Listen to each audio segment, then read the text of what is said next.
Well, I'm delighted to have with me today Canon Yemi Adedeji, pastor, consultant, priest, writer. Really delighted to have you with me today, Canon Yemi. Thank you so much for your time. Thank you for inviting me. I wonder, just by way of introduction, whether maybe you could just tell me a little bit about some of the things that you're involved in to do with evangelism at the moment, because I know you're a very passionate evangelist. I heard you speak at the Advance conference back in January 2020, and so I've been keen to meet you ever since. But tell me about some of the things that you are involved in around evangelism at the moment. Okay. With Evangelical Alliance, I'm one of the directors for the One People Commission. So part of what we do is integrating what does evangelism look like, especially for the churches who have come across the world in the United Kingdom, more like a reverse mission. So how do you evangelize in a community or in a context that's different from your world? What do you need to learn? How do you need to communicate in a way that the people you are communicating with will be able to accept and relate with you? So there's an aspect of that. There's also with the Hope Together with Roy Crown, Rachel Jordan Wolf as an associate director there. So that's more in terms of providing resources, equipping churches, raising mission champions to go beyond just church, but to engage with people through different means and through different method and lifestyle, basically, to do that. And then I would belong to so many prayer forums whereby all we just do is just cry out our eyes before God to see our nation come to know Jesus. And then personally for me, I'm just the walking evangelist. I always say to people, if you stay too long around me, there's no way I'll not ask whether are you a follower of Jesus, something like that. So that's me in a nutshell. That's brilliant. Thank you. And you mentioned when you were talking about your work with the EA about learning to communicate and the importance of communication. And so I'm really glad that today we're going to be having a conversation around chapter 4 of my book, which is about how learning to communicate the way that Jesus did. What can we learn from the way Jesus communicates? But before I ask you about that, I just wondered whether you could share a little of your own story of encountering Jesus and your journey to faith. Thank you. I wasn't born a Christian, so to say, like most people. I mean, that would have been the story of some other people if I was born in Nigeria. And my father was a Muslim, and I was named Abdul Razak when I was born. And so I perform all the Muslim rites that any good Muslim boy will have done. And my mother came from the royal family, which means you will be entrenched in the African traditional religion, full of sacrifices and all that sort of things. And irrespective of that, because of syncretism, you are supposed to go to church on Sunday. And I was a choir boy on the on Sunday. So, I can picture it. yeah, exactly. Sunday I'm a Christian. Monday to Thursday, I kind of help to perform some of the sacrifices, and on Friday I go to mosque. So really don't know what I was doing.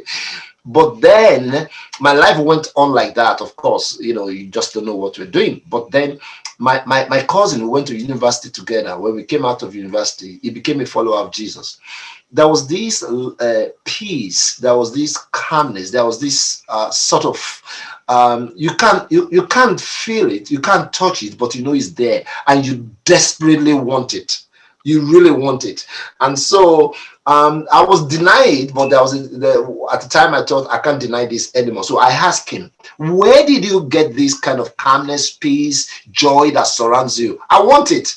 I think I've tried smoking, drinking, doing everything. I didn't get it. Where did you get it? I want to. So he then told me about, I said, come on, give me a break. I go to a church. He said, no, not that kind.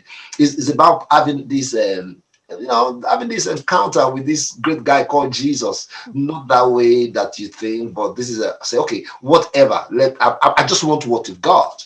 And I couldn't rest. I reckon because God will always plan a time for you. On one Sunday morning, I went to knock on his door. I said, I can't act it anymore. Take me to wherever you get this kind of a peace you have in you. So he said, let me get dressed. I said, I'm in a hurry. So So it took me to church. One of those days, one of those times in Nigeria where the charismatic church are really on a drive. It was like a revival moment. So there was this um, um, young doctor from one of the university who has become a pastor using a cinema. Then, you know, it was a taboo to use a cinema for a church. So using a cinema and a school to ram the top. I mean, powerful in terms of the way he shared a message like you've never had before. So I went into there that day, and from the moment I stepped in, I'm thinking I really belong here. So in my mind, you know, I'm thinking I just want him to make an altar call because I am so desperate to give. So the moment he made another call to say that he would like to have a fellowship with Jesus, I was telling people, please excuse me, excuse me.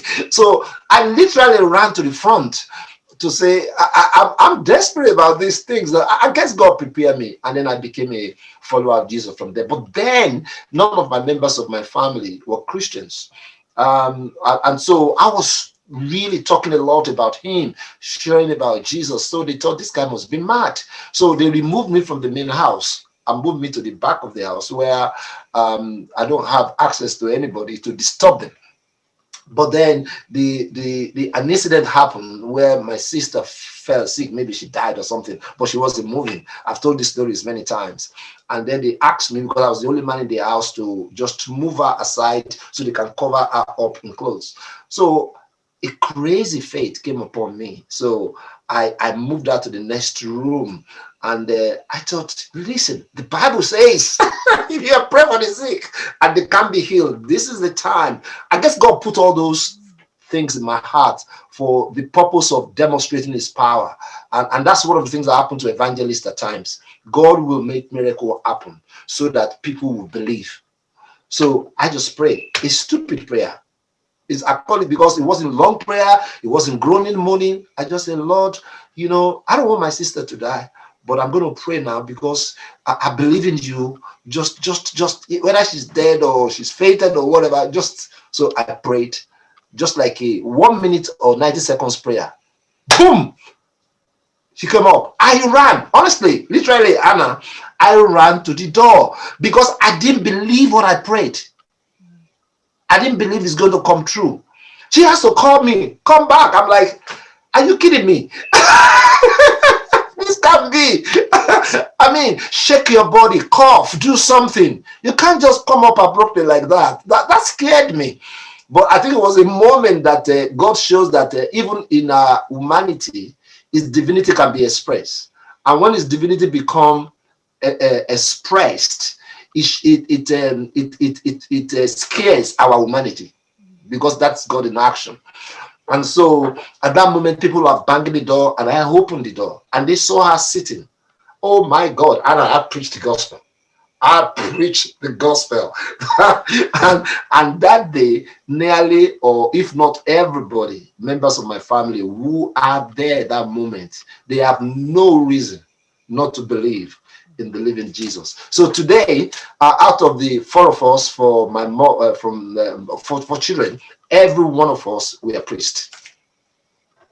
I did not know your story before asking you that today. So I'm for once a little bit speechless. That's just an incredible story. I guess some people might say, but you know, I don't get those kind of opportunities. You know, I go to work in the morning, I do my job, I chat to people at work, but you know, no one ever asks me about being a Christian, or no one ever comes up to me and says, you know, can you tell me about the Christian faith? How can someone just start? Where do you start with sharing your faith if you've never done it before? Prayer, prayer. And why do I say prayer? I have an habit.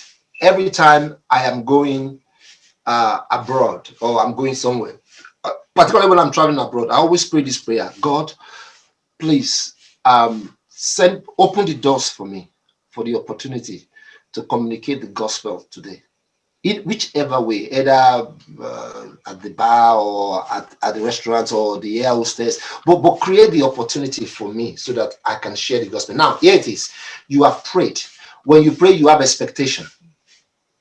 prayer creates expectation, and the expectation there is that you are looking through the eyes of God every time. Oh, this is the person, she's this person. So when you pray, you create the opportunity for that to happen. Because my one of the things I say about life is God's default mode is to answer prayers.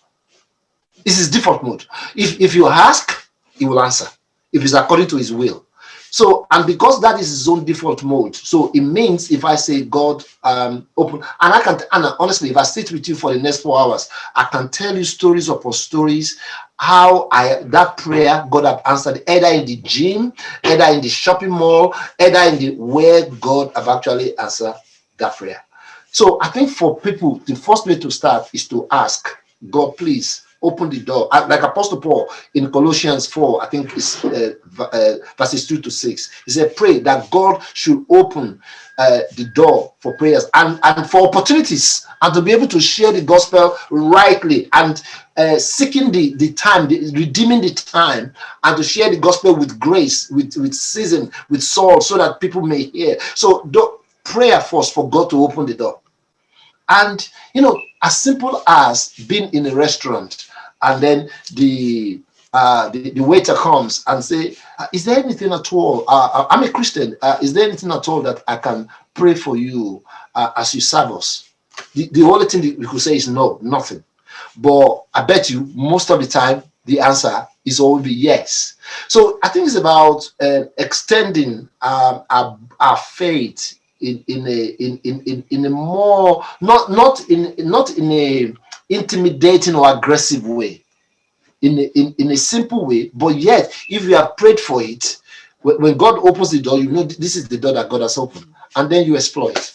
Yeah, I really like that. So there's prayer obviously works in terms of God's kind of action in our lives and in people's lives, but actually it makes us more open to the opportunities. Absolutely. We start to look for them, don't we? One last thing I'd love to ask you, Yemi, is your passion for Jesus just spills over even on this Zoom call. I can sense it, several hundred miles away, right from your first story of encountering Jesus. And I'd just love to know what has sustained you and kept that fire or that passion for evangelism kind of burning in your life over your years of ministry. I think what has sustained me I desire personally. For me, I think I desire what makes my day, anytime of my, you can give me any present, whatever, but what excites me is when God provides the opportunity for me to share the gospel. But then let me go back to what fuels the fire. There's nothing that fuels the fire for evangelism than prayer. It's as simple as that. What you pray for, God will make it happen. So if people who are saying, I don't know how to talk to people about Christ, I don't know anything about it, try praying first. That's what I'll say. Try praying for it. Try waking up or wherever you are or wherever you find yourself and say, God, I don't know what to do in this area, but I really want to. Please open. It's there in the Bible. It said, pray for God to open the door. You're not going to open the door. He opens the door. So if he said, all I need to just pray, then I open the door. And then you will then take advantage of the opportunity of the door that I have opened. So all I need to do is just to pray, God, please open the door for me. A postman comes and starts chatting with you. Your conversation goes to something else. Somebody comes to repair your boiler or your whatever in the house, and God is saying, make them a cup of tea or something like that. And it comes from conversation. I remember when we moved into our new house here, one of the prayer I pray is that everyone that will come into the house to come and do one thing or the other, Lord, please give me the privilege to have a conversation about you with them. So my strategy is very simple. So maybe somebody come to wash the carpet or paint. When they come, I'll say, can I make you coffee? Can I make you a breakfast? Can I make you this? So I will be so over the top in my hospitality and care. And I ask them, people like to be asked about themselves. So I ask them question, what do you do? How's life with you? How's whatever their area of interest? But I'll be waiting for the mail where they will ask, what do you do? What about you? What are you? That is the killer moment. I'll say, oh, you don't want to know. You really don't want to know. I'm going to scare you if I tell you what I do. What is it? What is it? And then you create the inquisitive mind for them. Then I drop the bombshell. Actually, I'm in the business of guiding people and telling them about who can make them to be joyful, happy, and fulfill purpose in life. Who is that? So who is that? I said, because that's what makes me do what I'm doing. That's why I'll be conversing with you. He said, who is that? Then you then start the story that, my life doesn't used to be like this. Then you start the story of your whole life through the conversation. And as you are bringing the story to the end, I'm asking you the question, do you want to come along journey with me? It doesn't take much. I'm just going to pray for you. That's what I do. I remember one guy that came to, I don't know whether an electrician or wash the carpet. I had this conversation with him. And he just said, no, I'll think about it. I'm not sure now. I'll think about it. And I paid him. He left. And I closed the door. About 2 minutes after, he knocked the door. And I opened the door. And he was on his knees by the door.